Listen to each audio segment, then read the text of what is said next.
Я з Канади. Народився в Онтаріо. Я половину американський індіанець і половину канадський.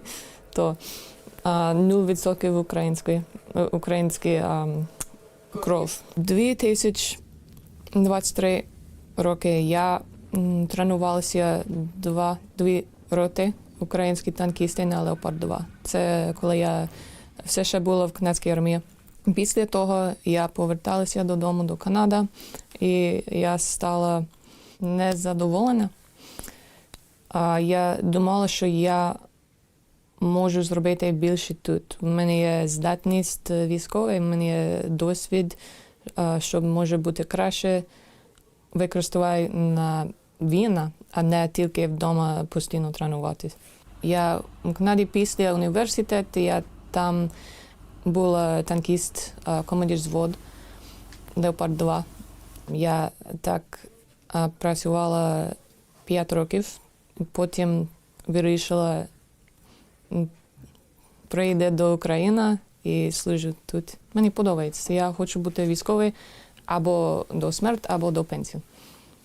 Перше, коли прийшла в Україну, я працювала з волонтер груп, називається SABRE, Training Advisory Group.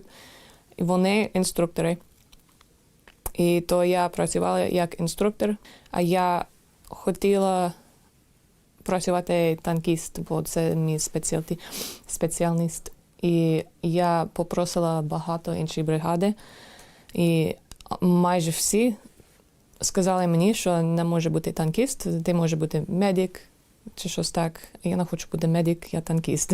У мене був друг, і він допомагав мені говорити з 25-го, і вони нарешті дав мені шанс бути танкіст. То я підписала контракт навідник танкіст.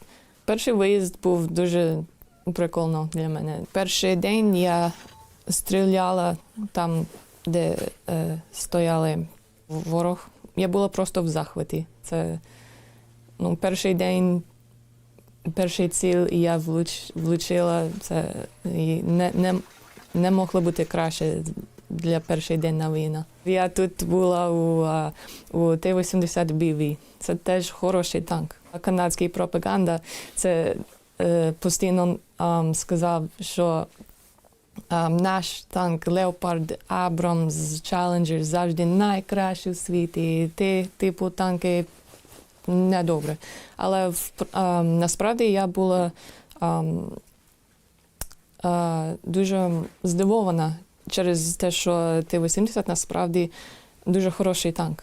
І я була на виїзд в танку, я воювала в танку, але останнім часом вони дуже рідко тепер на виїзд, то я стала нудно, я хочу робота, то я перемішала до дрон-пілот. То тепер війна, тут це дрон-війна, то там є робота 100% завжди.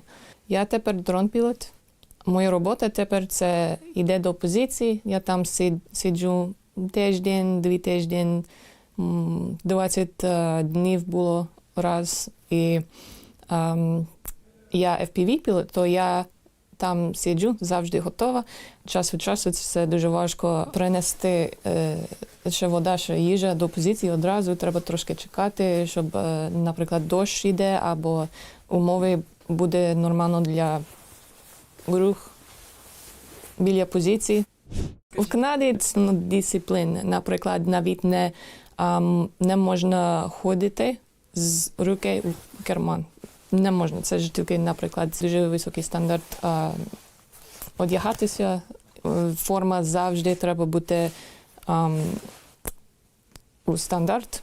Тут ми можемо носити інші шеврони, ми можемо купити щось комфортне. І теж стандарт тренування, вони там тільки тренувати все, що вони роблять, то стандарт тренувати насправді дуже високий. І тут більше ленивий, якщо чесно. В Канаді перекор 10 хвилин назад до роботи, то тут більше max relax. Це в Канаді було. Це робила в Україні, звісно. Я просто люблю татуювання. Це дуже схоже як український дизайн, але насправді це американський.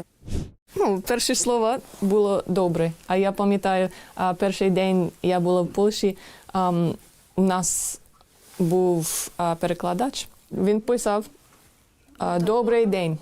І я навіть пам'ятаю, перший раз я дивилася на слово, він зробив так у українській букві, і я не могла читати. Це для мене зовсім, це як просто зовсім незнайомий. Ну, тепер я можу плюс-мінус нормально читати українською.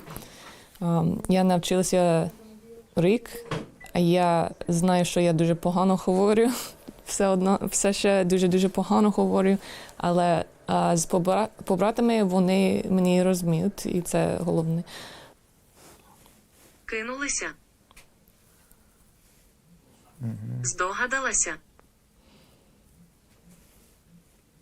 Каналу. На цей додаток я можу читати книги. Я читала всі книги, всі перші 6 книги «Коти-вояки». Це я коли була дитина в Канаді, я дуже любила ці книги. І то я думала, що вони мають просто мову, вони дитячі романи, то, можливо, я можу читати українською. Я можу слухати, Кинулися. як вимовити слова. І якщо я слова не знаю, я тільки дивитися переклад. І крім того, я теж дивитися YouTube або TikTok в українською. Або тільки фільми навіть. Використовувати, я здивована те слово. В нас англійською це використовувати, це use. Це був мій перший дуже складне слово, я навчилася. Це виклик тут бути жінкою в армії. Тут є інші ставлення до жінки в армії. І в Канаді жінки мають так самий стандарт, як чоловіки. То все, що треба зробити чоловіки, жінки треба бути так само. А якщо вони не можуть, вони не будуть служити. І тепер ставлення зовсім інше. Я навіть не можу, наприклад, носити щось важке. Чоловік одразу, ні, я допоможу. Я розумію, але я хочу зробити мою роботу. Я могла б служити у підрозділ там, де інші іноземці, там, де англійська мова, але я не хотіла. В принципі, моя мотивація навчитися українською – це через те, що я можу бути танкіст.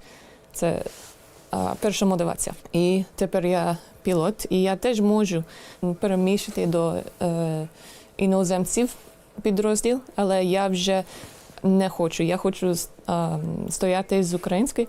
Я люблю Україну, я люблю головна їжа. Їжа тут це дуже смачна. Я навіть навчилася багато інших страв, як готувати борщ, пельмені і так далі. Я живу біля фронту, то я думаю, що це не як нормально жити. Перше підписала контракт, я жила в Середній Покровськ. Там було на той час спокійніше. Все одно вибух постійно, але може ходити до магазину, пити каву, а тепер нічого нема, там тільки позиції. У мене є сім'я, мама, тато і сестра, брат. У мене є бабуся, тітка, друзі теж не чекають. Я мала відпустку нещодавно, і це був 3 дні. 3 дні подорож, щоб бути додому. І сім'ї ставлення, вони нервують, але підтримують.